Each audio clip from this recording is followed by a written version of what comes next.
Ladies and gentlemen, it is my absolute pleasure and distinct privilege to introduce to you European Ryder Cup captain for 2020, Mr. Padraig Harrington. It's incredibly special. I grew up, as an amateur in Ireland. I would have played a lot of golf in Christy O'Connor Senior's home course. He had the record for the most number of events, 10 Ryder Cups at that stage. His bags were there. I would have seen Christy O'Connor Jr. hit that 2-iron at the Belfry on 18. I would have seen Eamon Darcy hold the winning putt in Muirfield, 4-footer down the hill. Yeah, it was very, very special, all those memories as a kid growing up, and it meant the Ryder Cup, certainly in Ireland, was a big deal.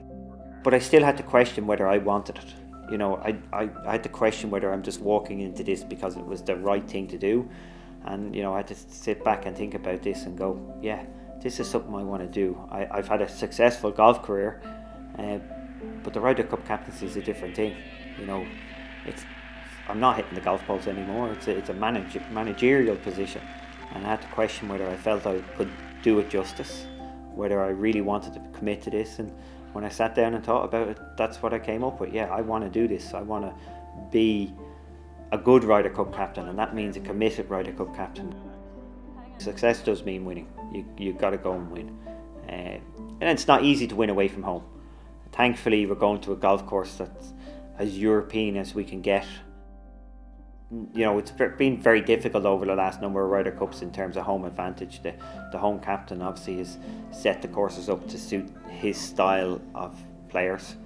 Ideally, we'd have perfect continuity, and I'd have the 12 same players, and we'd all play tomorrow, and we'd play it in France again. But that's not what I got. I know I'm going to have some rookies. It's probably 3 rookies, could be more.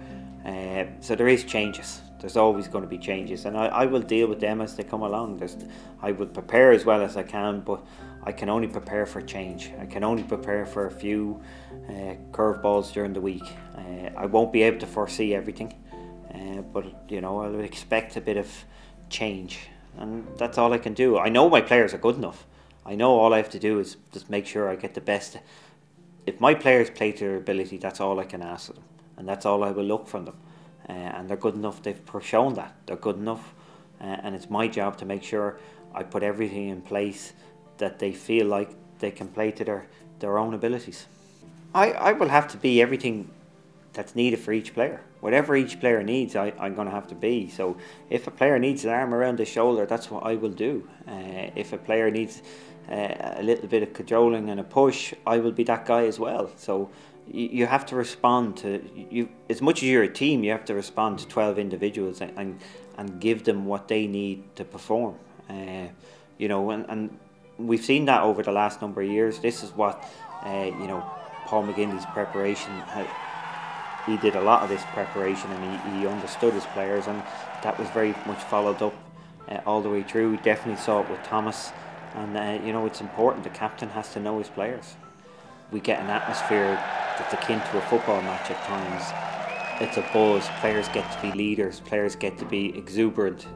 They don't do that when they're on their own, but when they're in a team environment, they get to be out there, and just something that just is so just not there in an individual day in, day out. And that's what's so special about the Ryder Cup. Our team, there's leaders in that team room. There's the antics, the fun, the enjoyment on and off the golf course. It's just not regular golf, and I think that's the players crave that. The ones who've been in the Ryder Cup, the rookies come in, it's amazing for them, and when they see it, that it really is an experience in golf second to none. As an overall Ryder Cup, I know we lost in Brookline, but I was a rookie, and the atmosphere was electrifying. Still to this day, France was pretty good, mind you. I wasn't a player in France as a vice captain. I can only assume those amphitheatres were electric, and that's the feeling I had in Brookline. Like, it was on my singles on the Sunday, it looked like I was playing the pivotal match.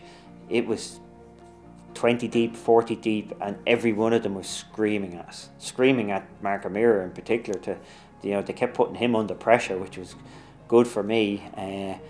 But the hairs were standing up on the back of my neck all the way the last 5 holes. The excitement, the buzz of it, just nothing like it. And that's what's special about the Ryder Cup, and that's where you see some of our more experienced players, some of our senior players now, they revel in it so much. It just gives back to them so much. Well, it was gone for us.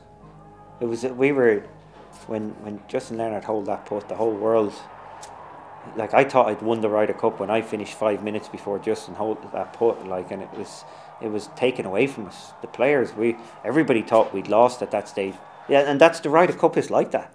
You know, it's pretty brutal in terms of, you know, you win or lose, and, you know, it's devastation when you lose. It's the highs and lows. It's incredible. Sitting here now, there's somebody I haven't heard of that would probably make my Ryder Cup team. You know, that's just the nature of the Ryder Cup. Maybe I have heard of him, but there'll be an outlier who will make it in there, which is the great thing about the Ryder Cup. That's why Europe has been strong over the years. We always have had a rookie have a great year, and they have a great successful Ryder Cup afterwards, and that's very important. I'd be looking out for that one guy who comes from nowhere, will make it in the team, will have momentum, and his momentum will actually rub off on the rest of the players, will give a bit of a buzz to the rest of the players who are in the team. Yes, I'm going to give everything I have, no doubt about it. I'm committed to this. Selfishly, I want to be a good captain, but outside of that, I want to be part of a winning Ryder Cup team. You know, I want that buzz too.